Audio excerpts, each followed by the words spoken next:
ಲೋಕಾಯುಕ್ತ ಸಂಸ್ಥೆಯಲ್ಲಿನ ಭ್ರಷ್ಟಾಚಾರ ಪ್ರಕರಣಕ್ಕೆ ಸಂಬಂಧಪಟ್ಟಂತೆ ಎಸ್ಐಟಿ ಎರಡನೇ ಚಾರ್ಜ್ ಶೀಟ್ ಅನ್ನು ಸಲ್ಲಿಸಿದೆ.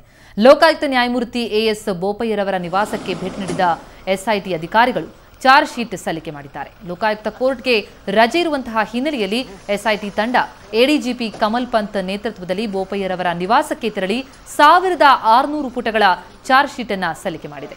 ಲೋಕಾಯುಕ್ತ ನ್ಯಾಯಮೂರ್ತಿ ಭಾಸ್ಕರ್ ರಾವ್ ಪುತ್ರ ಅಶ್ವಿನ್ ರಾವ್ ಆರೋಪಿ ನಂಬರ್ 1 ಆಗಿದ್ದು ಭ್ರಷ್ಟಾಚಾರ ನಿಷೇಧ ಕಾಯ್ದೆಯಡಿ ಚಾರ್ಜ್ ಶೀಟ್ ಸಲ್ಲಿಕೆಯಾಗಿದೆ.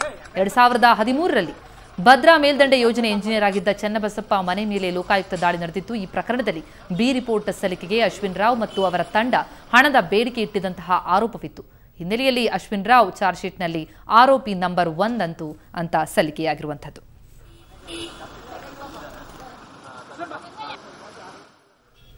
ಈ ಬಗ್ಗೆ ಹೆಚ್ಚಿನ ಮಾಹಿತಿ ನೀಡಲಿಕ್ಕೆ ನಮ್ಮ ಪ್ರತಿನಿಧಿ ನವೀನ್ ಈಗ ನಮ್ಮೊಂದಿಗೆ ನೇರ ಸಂಪರ್ಕದಲ್ಲಿದ್ದಾರೆ. ನವೀನ್, ಈಗ ಎರಡನೇ ಚಾರ್ಜ್ ಶೀಟ್ ಸಲ್ಲಿಕೆಯಾಗಿರುವಂಥದ್ದು, ಅದರ ಡೀಟೇಲ್ಸ್ ಏನಿದೆ?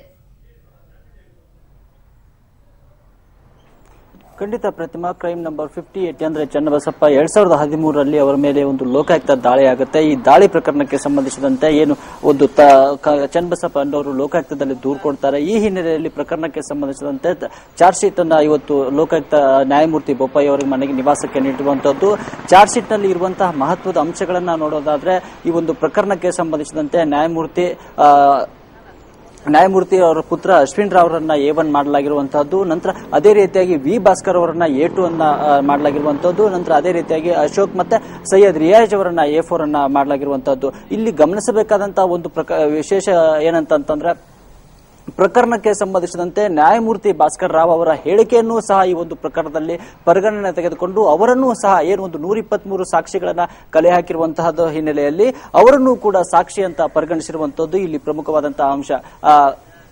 ಅದೇ ರೀತಿಯಾಗಿ ಎಲ್ಲೆಲ್ಲಿ ಒಂದು ಫೋನ್ ಕರೆಗಳನ್ನ ಮಾಡಿದ್ರು, ನಂತರ ಈ ಪ್ರಕರಣಕ್ಕೆ ಸಂಬಂಧಿಸಿದಂತೆ ಯಾವೆಲ್ಲ ಕಚೇರಿಗಳ ಬಳಕೆಯಾಗಿರುವಂತಹದ್ದು, ನಂತರ ಸೈಯದ್ ರಿಯಾಜ್ ಅವರ ಈ ಪ್ರಕರಣಕ್ಕೆ ಸಂಬಂಧಿಸಿದಂತೆ ಪಾತ್ರ ಏನಿತ್ತು, ಈ ಎಲ್ಲ ಮಾಹಿತಿಯನ್ನ ಕಲೆ ಹಾಕಿದಂತಹ ಎಸ್ಐಟಿ ಅಧಿಕಾರಿಗಳು ಇವತ್ತು ಲೋಕಾಯುಕ್ತ ನ್ಯಾಯಮೂರ್ತಿ ಬೋಪಯ್ಯ ಅವರ ನಿವಾಸಕ್ಕೆ 1600 ಪುಟಗಳ ಒಂದು ಚಾರ್ಜ್ ಶೀಟ್ ಅನ್ನ ಸಲ್ಲಿಕೆ ಮಾಡಿರುವಂತಹದ್ದು.